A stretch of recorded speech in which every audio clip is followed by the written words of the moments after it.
Hello hello, তোমরা সবাই কেমন আছো? অনেক দিন পর তোমাদের সামনে আসছি। ফ্যামিলির কারণে, ফ্যামিলির সব অসুস্থতার কারণে তোমাদের সামনে আসতে পারিনি, যদিও এখনও প্রবলেম কাটেনি। তাও একটা নতুন জিনিস জানতে পারাতে ওখানে আসতে হলো, ফ্যামিলির প্রবলেম থাকা সত্ত্বেও। সেটা হচ্ছে এটা যে আমাদের এখানে সুজয়চন্দ্র চৌধুরীর বাড়িতে অসময়ে সরস্বতী পুজো হচ্ছে। এটা অবশ্য আমি দেখিনি কোনো দিন বা শুনিনি, তাই তোমাদের সঙ্গে শেয়ার করব বলে চলে এলাম। তো চলো, আমি বাড়ির কাছাকাছি চলে এসেছি। আগে তোমাদেরকে সরস্বতীটা দেখাই, তারপর ওনার সঙ্গে কথা বলে জানি যে কেন সরস্বতীটা পুজো হয় আর কারণটা কি। ওকে চলো, এটা হচ্ছে ওনার বাড়ি, এটা হচ্ছে এন্ট্রান্স। আমরা বাড়ির ভিতরে ঢুকছি, চলো।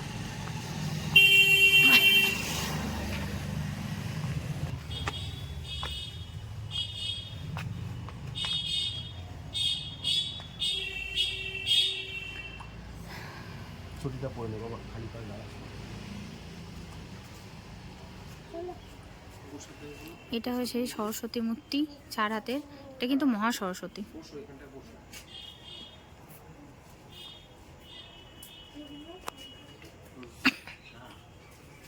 বাইরে না, দেখেছি ওখানে একটা সরস্বতী রয়েছে, দেখেছি।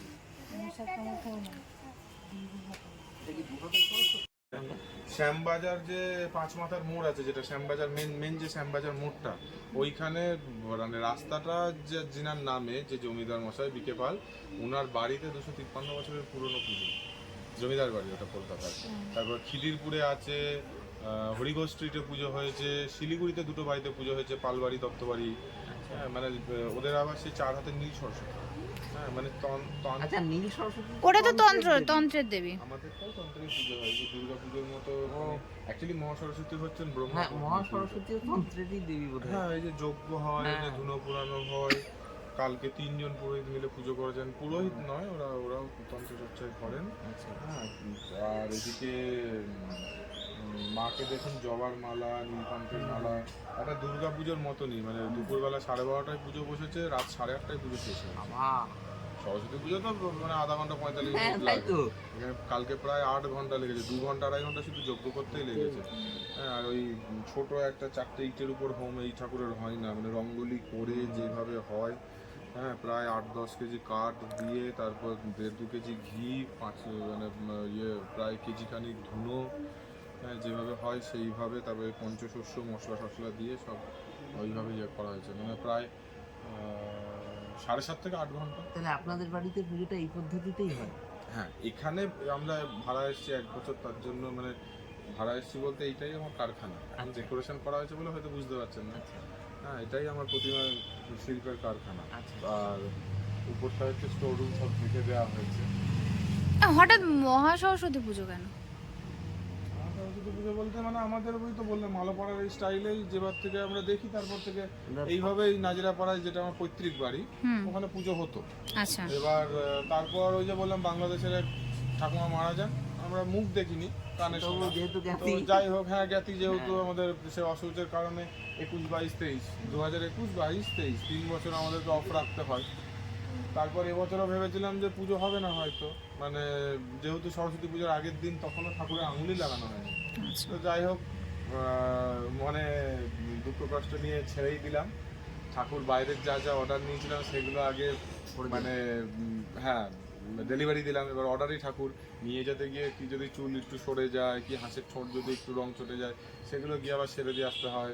হ্যাঁ, কম্প্যাক্ট করে দিয়ে আসতে হয়।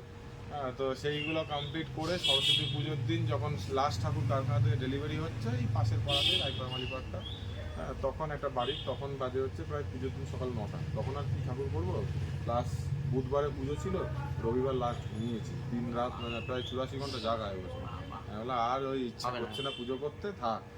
দিয়ে আমাদের বাড়িতে প্রতিষ্ঠিত আদ্দামাও আছে। হ্যাঁ, মাকে প্রতিষ্ঠা করেছে আছে 3 বছর। তো সেখান থেকে আমাদের যিনি বংশগত গুরুদেব, তাকে ডাকলাম, বললো, তিনিও আসলেন যে হ্যাঁ যাচ্ছি ভাগ্নে দাঁড়া, পুজোটা দেখবো, তোদের মাটা পুরো অন্যরকম হয়। দিয়ে এসে বলছে, কী ব্যাপার, ঠাকুরের আঙুলি লাগেনি, পুজো করলি না? আমি বললাম, না, এই ঘটনা। বলে, অসুবিধা নেই, সামনের পঞ্চমী, যেটা হচ্ছে বসন্ত পঞ্চমীর শেষ, বসন্তকালের শেষ পঞ্চমী, সেইটাতে কর। ওটা 29শে ফেব্রুয়ারি ফাল্গুনী পঞ্চমী আছে, ওই দিন মহাসরস্বতী পুজো আর সংকট নাশিনী দুর্গা পুজো হয়। আর ওই আমাদের গুরুদেবই তখন বললো যে, আর ফেসবুকেও সার্চ করে দেখলাম যে বিকে পাল মানে শ্যামবাজার বিকে পাল পোস্তার পাশে কলকাতায়। ওনার বাড়িতে 253 বছরের পুরনো মানে কালকে তিথিতে হয়, শিলিগুড়িতে দত্তবাড়ি পালবাড়িতে হয়, তারপর খিদিরপুরে 6-7টা বাড়িতে হয়। টোটাল আমাদের বাড়িটা নিয়ে কলকাতা সব নিয়ে 23খানা জায়গায় পুজো হয়েছিল। হ্যাঁ, কালকে হচ্ছে সরস্বতী পুজোর শেষ ইয়ে ছিল। সারা বছরে 3বার যেমন দুর্গা পুজো হয়, 11-12 বার প্রায় লক্ষ্মী পুজো হয়, সেরকমই সরস্বতী পুজোরও 2খানা তিথি। এটা নতুন তথ্য জানা গেল, এটা জানা ছিল না। এটা না ওই বিকেপাল মশাইয়ের যে জমিদার বাড়ির সরস্বতী পুজো মানে যেটা কালকে ফাল্গুনী পঞ্চমীতে হয়েছে, ওটা 253 বছরের পুজো। আর তোমাদের পুজো কতদিন হচ্ছে? তোমরা কতদিন করছো? 16 বছর। 16 বছর। এবার নিয়ে 16 বছর। 2005 সাল। 5 সাল থেকে ভালো আছো? 2024 থেকে 2005 বাদ দিলে 19 বছর। 3 বছর অসুস্থ কারণে পুজো হয়নি। আচ্ছা আচ্ছা তাহলে 16 বছর। আচ্ছা। এমনি যদি বয়স ধরা যায় 19 বছর হয়ে যাবে, কিন্তু 3 বছর পুজো হয়নি যেহেতু আমি বাদ দিচ্ছি। যেহেতু এতটা ভাইরাল হয়ে গেল ব্যাপারটা, সবাই জানলো এবং অফ সিজনে বলে হ্যাঁ হ্যাঁ এই বছর রাতে প্রসেশন করবো। হ্যাঁ, মানে যেহেতু রাস্তাঘাট ফাঁকা পাবো। অন্যান্য বছর সরস্বতী পুজোর সময় পুজো হতো, হুম আর সরস্বতী পুজোর ভাসানের দিন তো অজস্র প্রতিমা, হুম। যার জন্য আমরা ওই দুপুরবেলা মানে বিকালবেলা 4-5টার দিকে ঠাকুর বানাবো। আচ্ছা আচ্ছা। এমনি মালোপাড়ার যারা পুরনো লোক দাদা মোমেন্ট যোগ্য। আপনি এখানেই চলে আসুন না, এখানে এসে নিতে পারেন। ঘট নাড়ানো হয়ে গেছে, আমাদের পরের দিনই নাড়িয়ে দেয়। আমাদের বাসি পুজো হয়ে মানে এমনি বাসি হয় না আমাদের ঘট।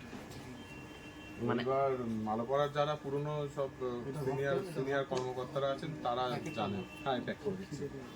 হ্যাঁ প্যাক করে দিচ্ছি। থাকলেই পড়া ধরবো, কিন্তু সে কি পালা। তোর পিসি যেরকম একটা স্কুলে পড়ায়, তোর জেঠি একটা স্কুলে পড়ায়, প্রাইমারি স্কুলে। আমি হচ্ছে ঠাকুর, ইনি মালোপাড়ার মা জলেশ্বরীর আদলে তৈরি।